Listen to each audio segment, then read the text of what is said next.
You press play on a video. It's a simple gesture, one tap, one click.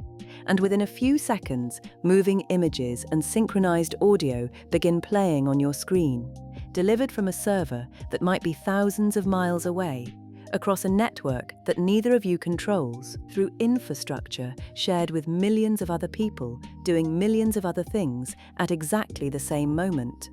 This works. It works reliably, routinely, unremarkably. And the reason it works is a set of mechanisms, carefully designed, carefully layered, that solve a problem the network itself never solves.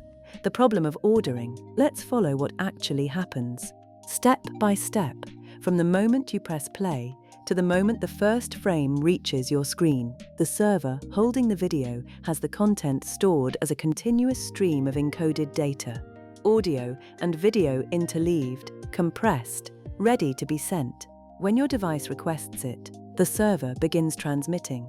Before the first byte leaves the server, something happens that most descriptions skip entirely.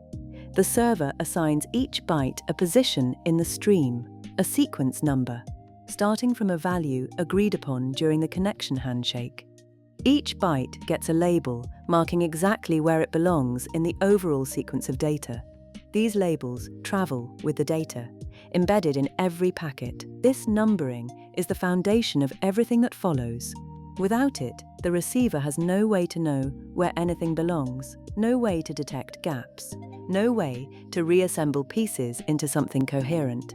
The sequence numbers don't change the network. They give the endpoints enough information to manage what the network does to the data. The server begins sending packets. Each packet carries a chunk of the stream labeled with the sequence number of its first byte, and they leave the server in order, one, then the next, and then they enter the network. The network doesn't care about the order. Each packet is an independent object.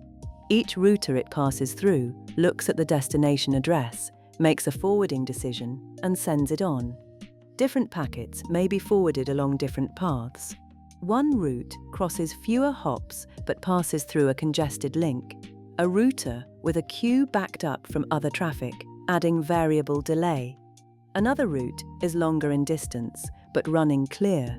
Packets that left the server in sequence fan out across these paths and accumulate different delays at different points.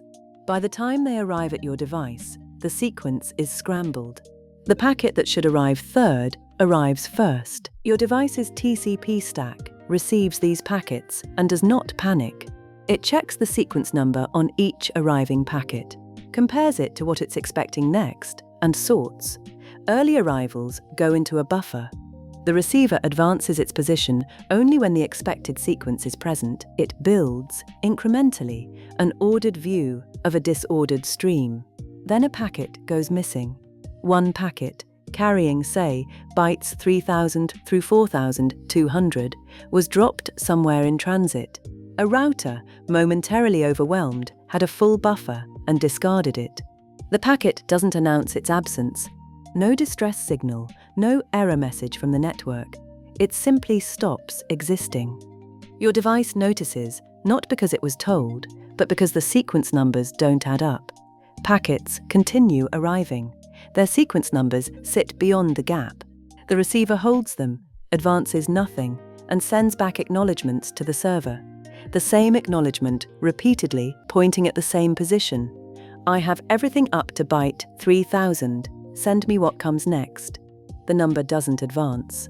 3 identical acknowledgements reach the server in quick succession. The server recognizes the signal. 3 duplicate acknowledgements mean a gap at a specific position. Not a slow network, not general congestion. A specific missing range of bytes. The server retransmits exactly that range. Not everything from that point forward. Not the full stream from the beginning. Just the missing piece. Targeted precisely because the sequence numbers made the gap addressable. The retransmission travels across the network. This takes time, real, physical time, constrained by the distance between the server and your device and the speed of the signals carrying the data. During this entire round trip, your device's buffer holds all the correctly received data beyond the gap, waiting. The application above is waiting too. Nothing moves forward until the gap is filled. The retransmitted packet arrives. The receiver checks its sequence number, confirms it fills the gap, and the buffer releases. Thousands of bytes that have been sitting in order, correctly received, suddenly accessible. They flow up to the application all at once. The gap is closed. Now here is where the story takes a turn. Because what we've described so far, TCP's ordering guarantee, gap detection, retransmission, the buffer holding data behind every gap, is not actually what a video streaming application uses. And the reason why is one of the most clarifying moments in understanding how ordering works in practice. Video streaming cannot afford the stall. When your device is waiting for a retransmitted packet, the video isn't playing. The buffer is full of future frames it can't release. If the round trip to the server is 200 milliseconds, not unusual for a geographically distant server, that's 200 milliseconds of frozen video every time a single packet is lost. On a real network with real loss rates, this would make streaming unwatchable. So streaming applications make a different choice. They use UDP, not TCP. They take the network's disordered, lossy delivery and handle it themselves with logic designed for their specific needs. A missing packet carrying a few frames of video means those frames are simply gone. The application doesn't wait. It uses what it has, interpolating, skipping, accepting a brief visual artifact, and keeps playing. The stream continues. The viewer sees a tiny glitch, not a freeze. Recency wins over completeness. This is not a failure of ordering. It's an application making a deliberate decision about which ordering guarantee it needs, and finding that TCP's strict byte stream guarantee is the wrong shape for this problem. What matters for video is not that every byte arrives in perfect sequence. What matters is that enough of the stream arrives quickly enough to keep the playback continuous. A looser constraint handled at the application layer fits better than a strict guarantee that costs too much, and so the full picture comes into view. The server assigns sequence numbers because the network won't preserve order, and without labels, reassembly is impossible. Packets scatter across paths because the network routes independently, adapting to conditions indifferent to sequence. The receiver sorts and buffers because sequence numbers make sorting possible, and buffering gives the mechanism time to work. Gaps are detected through the shape of what doesn't arrive, through frozen acknowledgement numbers, through duplicate signals that point to a specific missing position. Repair targets exactly what's missing, no more, no less, because SAC gave the receiver the vocabulary to describe its state precisely.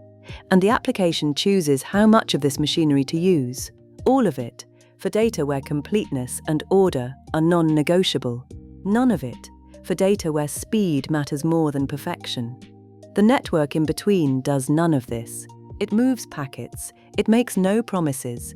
Every property that makes streaming, or any reliable communication possible, is constructed on top of the network by the endpoints, using mechanisms they maintain themselves. You press play. A server, thousands of miles away, begins numbering bytes. The network scatters them.